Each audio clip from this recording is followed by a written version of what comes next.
রুহি ওয়াশরুমে ফ্রেশ হতে গিয়েছে। এদিকে নাফিসা রাহিলকে হাত মুখ ধুয়ে দিয়েছে, নিজেও জামা কাপড় বদলে ফ্রেশ হয়ে নিয়েছে। দুজন খাটের উপর গোল হয়ে বসে আছে। এই রুমটা বরাদ্দ হয়েছে তার, রাহিল আর রুহির জন্য। এ বাড়িতে প্রত্যেককে আলাদা আলাদা রুম দেওয়া সম্ভব হয়নি বলে ভাগ ভাগ করে দেয়া হয়েছে সবার থাকার জায়গা। রাহিল নাফিসার হাত ধরে ফেলেছে, আঙ্গুলগুলো টিপে টিপে চাপ দিচ্ছে। নাফিসা ওকে দেখছে। রাহিল হঠাৎ বলেই ফেললো, আমার না তোমাকে অনেক ভালো লাগে, তুমি অনেক কিউট। কথাটা বলতে গিয়েও সে লাজুকভাবে চোখ নামিয়ে নিল। নাফিসা মুচকি হেসে ওর গাল ধরে টান দিয়ে বলল, পাকা বুড়ো, তুমি একটা বুড়ো, তোমাকেও আমার অনেক ভালো লাগে। রাহিল গম্ভীর মুখে কপাল কুঁচকে বলল, আমি বুড়ো না, আমি তো ছোট বাচ্চা, তুমি আমাকে বুড়ো বলছো কেন? নাফিসা আবার ওর গাল টেনে দিয়ে হেসে উঠল, তুমি যে এত পাকা পাকা কথা বলো সেজন্যই তো তোমাকে বুড়ো বলি, বুঝলে? পাকা বুড়ো। রাহিল গোল গোল চোখে তাকালো, তারপর কি যেন বুঝে মাথা নেড়ে সায় দিল। ঠিক তখনই খট করে বাথরুমের দরজা খুলে গেল। রুহি চুল মুছতে মুছতে এসে ড্রেসিং টেবিলের সামনে দাঁড়ালো। ওদের দুজনের দিকে তাকিয়ে বলল, কিরে তোরা এখনো খেতে যাসনি নিচে? আপু তোমার সাথে যাব বলে বসে আছি, নাফিসা উত্তর দিল। আমার জন্য বসে থাকার দরকার আছে?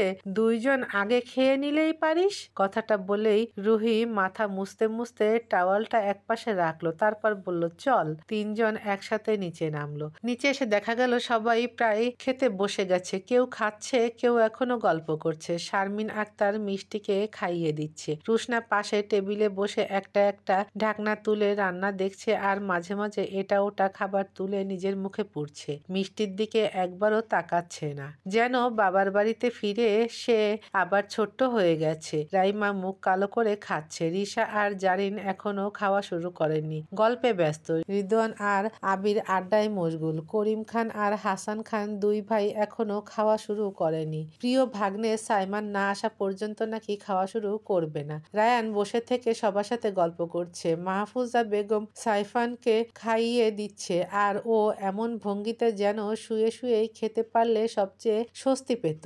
রুহি হেসে নাফিসা আর রাহিলকে এক জায়গায় বসিয়ে দিল। শারমিন আক্তার ওদের দিকে তাকিয়ে বললেন, তোমাদের খাবার বেড়ে দিই, খাওয়া শুরু করে দাও, আর রাহিলকে আমি খাইয়ে দিচ্ছি। রাহিল সাথে সাথেই বলে উঠল, আমি নাফিসা আপুর কাছেই খাবো। আবির এবার কৌতূহলী চোখে তাকালো। এতক্ষণে সে নাফিসার ব্যাপারে নিজের মতো করে ইনভেস্টিগেশন করে সব জেনে নিয়েছে। রুহি বলল, আমি খাইয়ে দিচ্ছি, ওকে আর বিরক্ত করিস না। কিন্তু নাফিসা মিনমিন করে বলল, আমি দেবো আপু, সমস্যা নেই। ওর ভেতরে হালকা অস্বস্তি। অচেনা এত মানুষ, যদিও সবাই ভালো ব্যবহার করছে, তবুও ওর মনে হচ্ছে যেন কোথাও ঠিকভাবে মিশতে পারছে না। শেষ পর্যন্ত শারমিন আক্তারের জোরাজোরির পরও রাহিলের জেদের কারণে নাফিসাই খাওয়ানো শুরু করলো। ঠিক তখনই সাইমান ঢুকলো, টি শার্ট আর ট্রাউজার পরে। এসে চেয়ার টেনে নাফিসার পাশে বসে পড়ল। হঠাৎ তার বসার কারণে নাফিসা চমকে পাশ ফিরল। এক মুহূর্তের জন্য চোখাচোখি হতেই ওর বুকের ভেতর ধরফর শুরু হলো। পাশে বসা মানুষটার শরীর থেকে আসা পরিচিত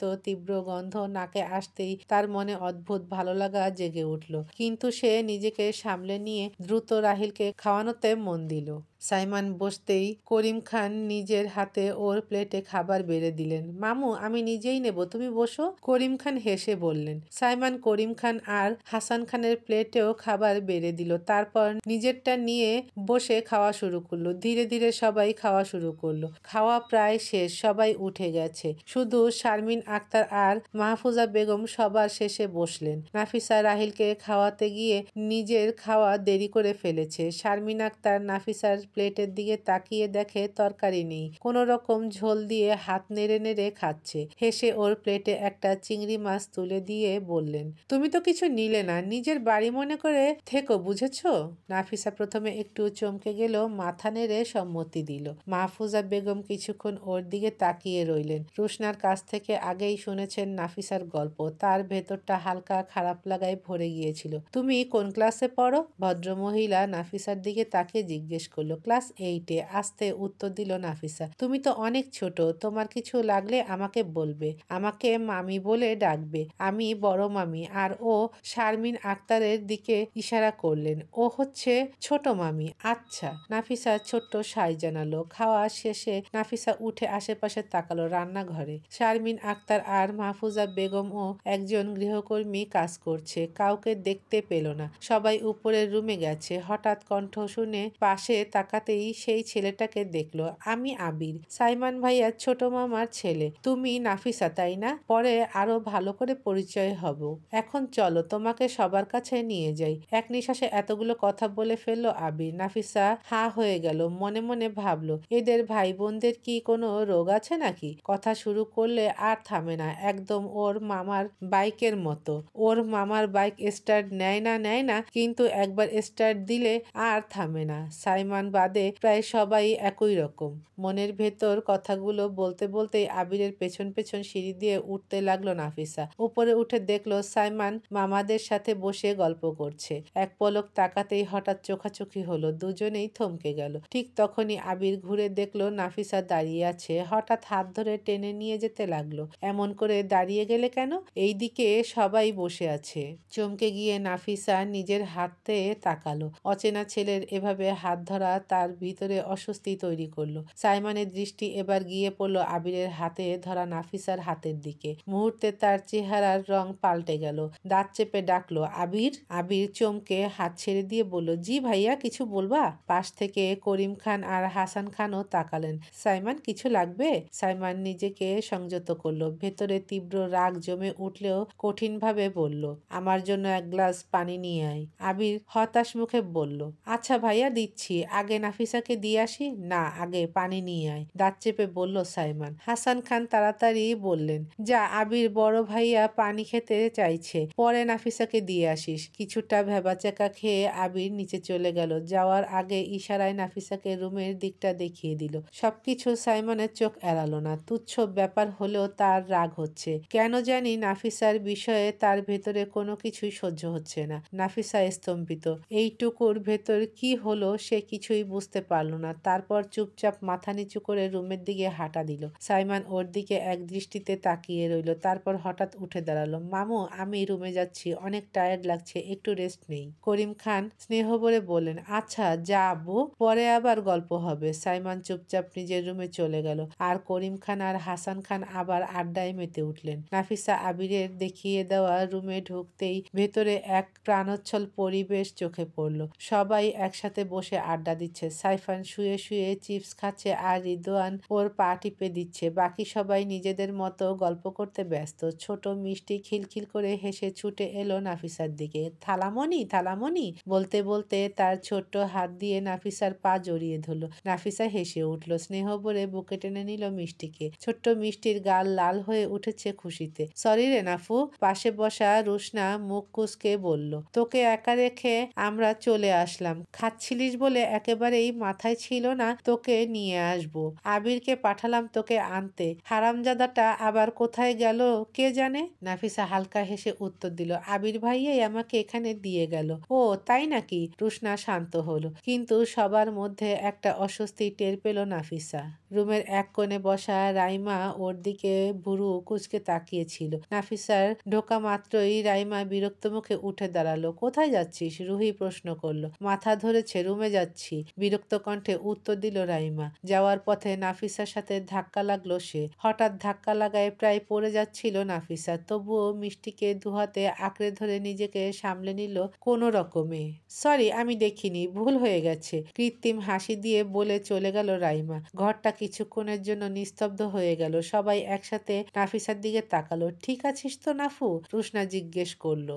নাফিসা মিষ্টিকে শক্ত করে জড়িয়ে ধরে মাথা নেড়ে জানালো সে ঠিক আছে। তারপর তাদের কাছে গিয়ে বসলো। এদিকে আবিরও এসে পড়েছে। একটু আগেই সাইমনকে পানি দিতে গিয়েছিল সে, কিন্তু গিয়ে দেখে বড় বাবা আর ওর বাবা বসে গল্প করছে। সাইমন নেই। করিম সাহেব ওকে বলল সাইমনের রুমে গিয়ে পানি দিয়ে আসতে। সাইমন রুমে চলে গেছে। ও আবার না পেরে সাইমনের ঘরের সামনে আসে। দরজা বন্ধ থাকায় অনেক ডাকাডাকির পরও সাইমন সাড়া দেয়নি। আজও ভেতরে আছে, কিন্তু দরজা খুলল না কেন বলে মাথা মাথা চুলকিয়ে বাধ্য হয়ে ফিরে আসতে হয়েছে। পরিবেশটা ধীরে ধীরে হালকা হয়ে উঠল। এবার সবার মাথায় নতুন প্ল্যান, কালকে কোথায় ঘুরতে যাওয়া যায়। রিশা খাতা কলম হাতে নিল। চলো লিস্ট করি, খুলনায় ঘোরার কত জায়গা আছে দেখি কালকে কয়টা কাভার করতে পারি। রিদওয়ান উত্তেজিত হয়ে বলল, প্রথমেই ষাটগঙ্গা নদীর ধারে গেলে মনটাই ফ্রেশ হয়ে যাবে। হ্যাঁ, তারপর রূপসা ব্রিজ ঘুরতে হবে, ওখান থেকে সন্ধ্যার সময় সূর্যাস্ত দেখা একদম অন্যরকম। রায়ান যোগ করলো। রুশনা হেসে বলল, আমার কিন্তু খুব ইচ্ছা সুন্দরবনে যাওয়া এবার। আরে সুন্দরবন তো একদিনে সম্ভব না, ওটা রাখতে হবে আলাদা ট্যুরের জন্য। সাইফান বলতেই সবাই হেসে উঠল। চল তাহলে শিববাড়ি মন্দির আর হাদিস পার্কও লিস্টে রাখো। হাদিস পার্কে সন্ধ্যায় গেলে দারুণ লাগে। আর কুয়েট ক্যাম্পাসের ভেতরে গেলে? রুহি চোখ বড় বড় করে বলল। রায়ান তালিকায় টিক চিহ্ন দিয়ে লিখে নিচ্ছিল। ঠিক আছে, কালকের জন্য ফাইনাল লিস্ট রেডি। যদি সময় থাকে অতিরিক্ত কিছু অ্যাড করব। সবাই মিলে মিলে জায়গা ডিসাইড করে যে যার রুমে চলে গেল। সারাদিনের জার্নি, সেজন্য সবাই রেস্ট নিতে চলে গেল। সারাদিনের ব্যবসা গরমে যেন বাতাস পর্যন্ত ভার হয়ে গিয়েছিল। চারপাশে অদ্ভুত ক্লান্তি, গাছপালাও যেন হাঁপিয়ে উঠেছিল। কিন্তু রাত নামতেই আবহাওয়াটা বদলে গেল। নিরিবিলি বাড়িটার চারপাশে নিস্তব্ধতা, শুধু দূরে ঝিঝি পোকার ডাক আর মাঝে মাঝে পুকুরের পানি থেকে আসা শীতল বাতাস শরীর ছুঁয়ে যাচ্ছে। গাছের ফাঁক গলে অর্ধচন্দ্র আকাশে ঝুলে আছে। চারপাশে হালকা কুয়াশার মতো নরম নীরবতা। সাইমন দাঁড়িয়ে আছে বাড়ির ব্যালকনিতে। নির্জন রাত, দূরে কোথাও কোনো শব্দ নেই, শুধু পাতার ঝরঝর শব্দ। হাতে একটা সিগারেট, মাঝে মাঝে খায়, অভ্যাস না হলেও চাপ এলে সিগারেটের ধোঁয়ার সাথে বুকের ভার মিলিয়ে দিতে চায়। সিগারেটটা ঠোঁটে নিয়ে এক দীর্ঘ টান দিল সে। লালচে আগুনটা মুহূর্তের জন্য অন্ধকার আলোকিত করলো। ধোঁয়া ছাড়তেই সে চোখ বন্ধ করলো।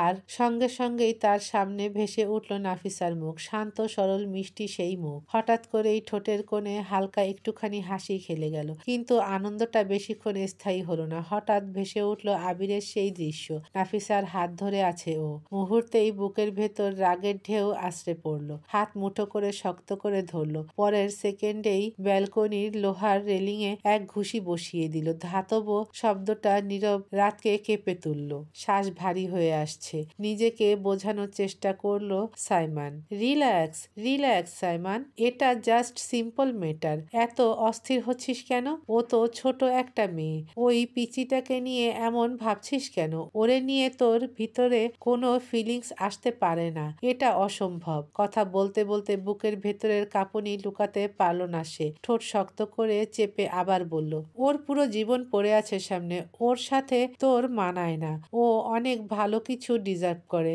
তাই ওর জন্য কোনো রকম ভাবনা নিয়ে আসা যাবে না, একদমই না। শেষ কথাগুলো যেন চিৎকার হয়ে বের হয়ে এলো ঠোঁট থেকে। মাথা নিচু করে দাঁড়িয়ে রইল ব্যালকনির ঠান্ডা বাতাসে। ধোঁয়া মিলিয়ে যাচ্ছে চারপাশে। রাতের নীরবতায় শুধু তার ভেতরের টানাপোড়েনই গুঞ্জন তুলছে বারবার। পারিস না, পারিস না, পিচ্চির জন্য কিছু ভাবতে পারিস না। চারপাশের পরিবেশ শান্ত নির্জন। দূরের গাছপালার ফাঁকে চাঁদ হালকা আলো ঢেলে দিচ্ছে। কিন্তু সাইমনের বুকের ভেতরের অশান্তি ক্রমেই গভীর হয়ে উঠেছে।